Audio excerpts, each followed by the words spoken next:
आप सभी का स्वागत है आपके ही अपने प्यारे यूट्यूब चैनल इंग्लिश पढ़ना सीखे में। तो आज की इस क्लास में हम इस स्टोरी को हिंदी करने वाले हैं। आपको एक एक वर्ड मीनिंग का हिंदी बताएंगे, सेंटेंस को हिंदी कैसे करना है, कैसे समझ के उसको पढ़ना है और कैसे पढ़कर समझना है, हम आपको बताएंगे। अच्छा लगेगा तो लाइक कमेंट शेयर करके चैनल को सब्सक्राइब कर लीजिएगा। और अगर इंग्लिश पढ़ने में आपको ज़रा सा भी फ़ायदा हुआ तो कमेंट जरूर करिएगा। आइए शुरू करते हैं। The hunter and the pigeons. Hunter and the pigeons. Hunter का मतलब होता है शिकारी। हंटर का मतलब क्या होता है? शिकारी। शिकारी। And the pigeons. पिजन्स का मतलब होता है कबूतर। तो शिकारी और कबूतर की कहानी है। कई बार आप सुने होंगे, लेकिन मेरा मकसद है कि हिंदी कैसे करना है इंग्लिश पढ़ के, वो मेरे को बताना है। कहानी तो आप कई बार सुने होंगे। अच्छा लगे तो लाइक कमेंट शेयर करिएगा। आइए शुरू करते हैं। वन डे, एक दिन। वन डे का मतलब एक दिन।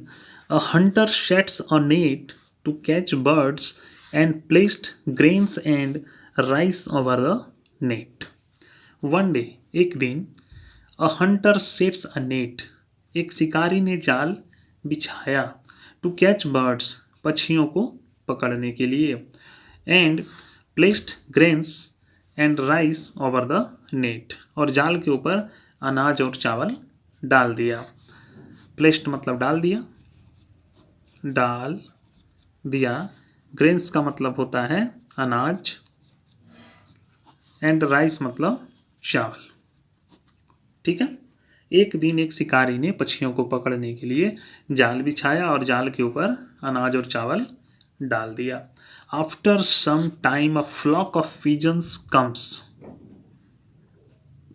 कुछ देर के बाद, कुछ देर के बाद। आफ्टर मतलब के बाद, सम मतलब कुछ, टाइम्स मतलब समय। कुछ समय बाद, कुछ देर बाद। अ फ्लॉक ऑफ पिजन्स, कबूतरों का एक झुंड। फ्लॉक मतलब झुंड, पिजन्स मतलब कबूतरों, कबूतरों का एक झुंड।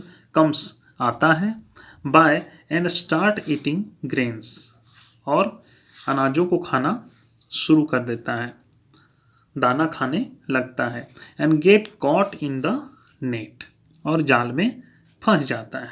कॉट मतलब फंस जाता है, फंस जाता है।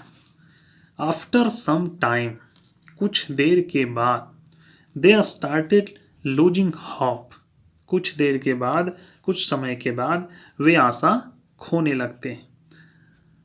लूसिंग मतलब खोना, होप मतलब आशा। कुछ देर के बाद आशा खोने लगते हैं। Then their leader asks them to fly together up in the sky. तब उनका नेता उन्हें एक साथ आकाश में उड़ने के लिए कहता है। टुगेदर मतलब साथ, साथ साथ, एक साथ, एक साथ ऊपर आकाश में उड़ने के लिए कहता है। They did as they were told, उन्होंने वैसा ही किया जैसा उनसे कहा गया था। And carried the net away, और जाल लेकर वे चले गए, जाल लेकर चले गए, जाल ले गए। The hunter runs after them, शिकारी उनके पीछे भागा। But they flew away to their friends mouse hole, लेकिन वे उड़कर अपने मित्र के चूहे के बिल में चले गए।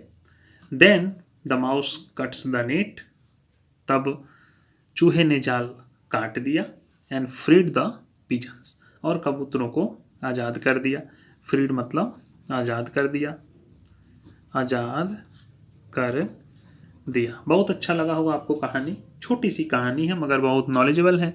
पसंद आई हो तो लाइक कमेंट और शेयर कर, चैनल को सब्सक्राइब करें। मिलते हैं अगले कहानी में, तब तक के लिए जय हिंद, वंदे मातरम।